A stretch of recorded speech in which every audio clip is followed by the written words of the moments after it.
ہے کہ کسی نے کہا کہ یہ 6 کلمے جو ہیں یہ قرآن یا حدیث میں نہیں ہیں، بلکہ یہ علماء کرام نے اس میں جو مضامین ہیں وہ مضامین چونکہ ہمارے عقائد سے تعلق رکھتے ہیں اور اعمال سے، اچھے اعمال سے تعلق رکھتے ہیں، اس لیے ان کو کلمات کو مرتب کر کے عوام میں عام کیا ہے۔ کیا یہ صحیح ہے؟ تو جی ہاں بالکل صحیح ہے، یہ بدعت حسنہ ہے۔ جو بھائی بدعت بدعت بدعت کہتے ہیں کہ جی یہ بدعت ہے وہ بدعت ہے، وہ 6 کلمے قرآن یا حدیث سے ثابت کر کے بتائیں، یا نبی کریم صلی اللہ علیہ وسلم کے دور میں ان 6 کلمات کا رواج ہو۔ بعض اوقات ہم جوش میں، جذبے میں آ کر بہت ساری چیزیں اس طرح کی کہہ رہے ہوتے ہیں کہ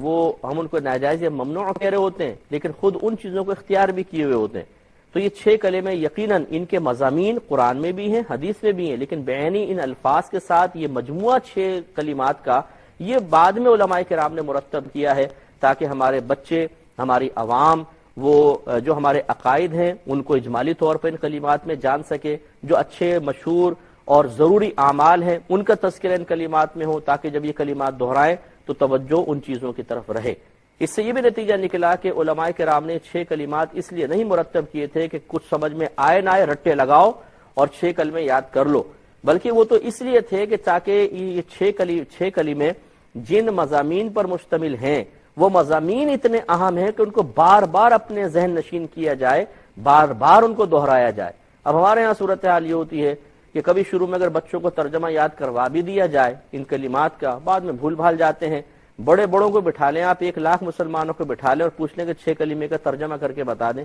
نہیں بتائیں گے۔ تو ہمارے ہاں عموماً اب رسم چل رہی ہے، روح ختم ہو گئی ہے۔